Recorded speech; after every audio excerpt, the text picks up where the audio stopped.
Hi friends, मी महेश. आपलं स्वागत आहे नवीन सेशनमध्ये. सो लास्ट सेशनमध्ये आपण होम टॅब कंप्लीट केलेला होता.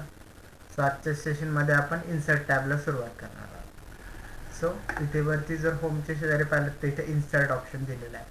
सो त्याच्या नावाचंच मिनिंगमध्ये दिलेलं आहे की इन्सर्ट. खूप साऱ्या गोष्टी इन्सर्ट करण्यासाठी, ॲड करण्यासाठी तुमच्या पेजमध्ये याचा वापर केला जातो. सो कुठल्या कुठल्या गोष्टी आहेत, त्याचा वापर कसा केला जातो, काय केला जातो, सो ते आपण आता पाहायला सुरुवात करू. सो सर्वात पहिला ऑप्शन आहे cover page. So cover page कशासाठी, तर आपल्या डॉक्युमेंटचे फर्स्ट पेज सेट करण्यासाठी. आपण कुठलंही एखादं नोट्स बनवले किंवा कुठलंही काही डॉक्युमेंट बनवलं तर त्याचं पहिलं पेज अट्रॅक्टिव्ह असणं खूप महत्त्वाचं आहे. सो ते पेज सेट करण्यासाठी तुम्हाला हा ऑप्शनचा वापर केला जातो. सो इथे तुम्हाला खूप सारे रेडीमेड कवर पेजचे ऑप्शन्स दिलेले आहेत. तर तुम्हाला जो हवा आहे त्या कवर पेजवर तुम्ही क्लिक करू शकता आणि तो कवर पेज तुमच्या फर्स्ट पेजला सेट केला जाईल आणि तुमचा डॉक्युमेंट हा सेकंड पेजपासून पुढे चालू होईल. सो इथे तुम्हाला ऑप्शन आहे, तुम्ही इथे तुमच्या डॉक्युमेंटचं जे काही टायटल असेल ते तुम्ही इथं देऊ शकता. सो त्याला सपोज मी नाव दिलं माय प्रोजेक्ट. ओके, इथे तुम्हाला डेट किंवा इयर सेट करायचं आहे. सो ते तुम्ही सेट करा. इथे इयर आलेलं आहे. त्याचं डिस्क्रिप्शन तुम्हाला द्यायचं आहे, तुमचं नाव टाकायचं आहे की कोणी क्रिएट केलेलं आहे, तर तेही तुम्ही इथे टाकू शकता. डिटेल डेट पण इथे टाकू शकता. तर तुमच्या चॉईसनुसार तुम्ही ते डिझाईन करू शकता. ह्याच्यामध्ये इमेजेस आहेत, हे कलर्स आहेत, हे सगळं पण आपण बदलू शकतो using this format option. But हा ऑप्शन कसा वर्क होतो हा आपण पुढे ज्यावेळेस पिक्चर्स किंवा स्मार्ट आर्ट वगैरे ह्या गोष्टी शिकणार आहोत त्याच्यामध्ये तुम्हाला मिळेल. सो आत्ता कवर पेज कसं सेट करायचं तेच समजून घेणं महत्त्वाचं. सो अशा पद्धतीने आपण इथून कवर पेज सेट करू शकतो. नको असेल रिमूव्ह कवर पेजचं ऑप्शन आहे इथे, त्याच्यावर क्लिक केलं की तुमचं कवर पेज निघून जाईल.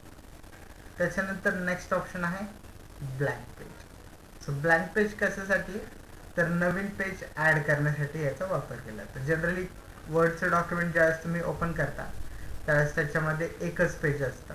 सो आता तुम्ही जर पाहिलं इथे तुम्हाला कॉर्नरला दिसत आहे की पेज 1 of 1, म्हणजे याच्यात फक्त एकच पेज आहे. सो आणखीन पेजेस हवेत ते इथे ब्लँक पेज ऑप्शनवर क्लिक करा तर नवीन पेजेस ॲड केले. इथे बघा 2 पेजेस झालेले आहेत. So 1 and 2. आणखी क्लिक केलं तर त्या पद्धतीने अजून पेजेस वाढत जातील, 3, 4. सो आपल्याला जेवढे पेजेस हवेत तेवढे पेजेस आपण इथे ॲड करू शकतो. सो आहे ब्लँक पेज. नेक्स्ट ऑप्शन आहे पेज ब्रेक. पेज ब्रेक त्याच्या नावातच त्याने दिलेलं आहे की एक पेज 2 पार्टमध्ये ब्रेक केलं जातं, त्याला आपण पेज ब्रेक असं म्हणतो. सो हे कसं काम करतं ते बघूया. सो इथे एक पॅराग्राफ जनरेट करूया आणि त्याच्यानंतर मग आपण त्याला यूज करूया. सो अगेन मी सेम स्टेटमेंट यूज केलेलं आहे, वेलकम टू पुणे. याचं पॅराग्राफ जनरेट करूया. Ctrl+A सिलेक्ट केलं, Ctrl+J जस्टिफाय ऑप्शन दिला आपण. सो हा पॅराग्राफ जनरेट झालेला आहे. सो आता मला काय करायचं आहे की या पॅराग्राफच्या मधून मला याला 2 पार्टमध्ये ब्रेक करायचं. ठीक आहे, सपोज मला इथपासून ब्रेक करायचं आहे, म्हणजे ह्याच्या आधीचा पार्ट इथेच राहायला पाहिजे आणि जिथं मी क्लिक केलं आहे तिथपासून पुढचा पार्ट हा नेक्स्ट पेजवर गेला पाहिजे. सो याला पेज ब्रेक असं म्हणतात. सो कसं होतं आहे ते बघूया. तुम्हाला जिथून ब्रेक करायचं आहे तिथं क्लिक करा आणि त्याच्यानंतर पेज ब्रेक या ऑप्शनवरती क्लिक करा. सो तुम्ही जर पाहिलं तर पुढचा डेटा हा पुढच्या पेजवर गेला आहे आणि आधीचा डेटा आहे त्याच ठिकाणी राहिला. सो एका पेजचे 2 पेजमध्ये कन्व्हर्जन करायचं, एका स्पेसिफिक पॉईंटपासून ते ब्रेक करायचे, तर आपण पेज ब्रेक या ऑप्शनचा वापर करू शकतो. नाव next is table. So table option कशासाठी वापरला जातो, तर आपल्याला इथे कुठल्याही प्रकारे टेबल क्रिएट करायचं आहे त्याच्यासाठी आपण याचा वापर करू शकतो. सो किती नंबर ऑफ रोज हवेत, किती नंबर ऑफ कॉलम्स हवेत हे लक्षात ठेवा. ज्या ठिकाणी तुमचा कर्सर आहे त्याच ठिकाणी ते जनरेट होणार आहे टेबल. तर सपोज मला इथे हवं आहे टेबल, तर मी कर्सर तिथे सेट केला आणि मग टेबल ऑप्शनमध्ये गेलो. तर मला सपोज 5 रोज हवेत आणि 3 कॉलम्स आहेत.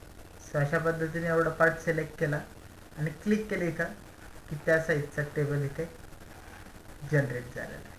टेबल जनरेट झाला की त्याबरोबर इथे तुम्हाला 2 नवीन ऑप्शन्स ॲड झालेले दिसतील. एक आहे डिझाईन आणि दुसरं आहे लेआउट. ओके, या टेबलच्या बाहेर जर क्लिक केलं तर ते दोन्ही ऑप्शन्स निघून जातील, कारण ते ऑप्शन स्पेसिफिकली फक्त टेबलसाठी आहेत. टेबलमध्ये परत क्लिक केल्यानंतर ते ऑप्शन्स परत येतात. सो इथपर्यंतचा पार्टच आज आपण पाहणार आहोत. पुढच्या सेशनमध्ये पाहणार आहोत की डिझाईन आणि लेआउट हे 2 ऑप्शन्स टेबलसाठीचे कसे वापरले जातात.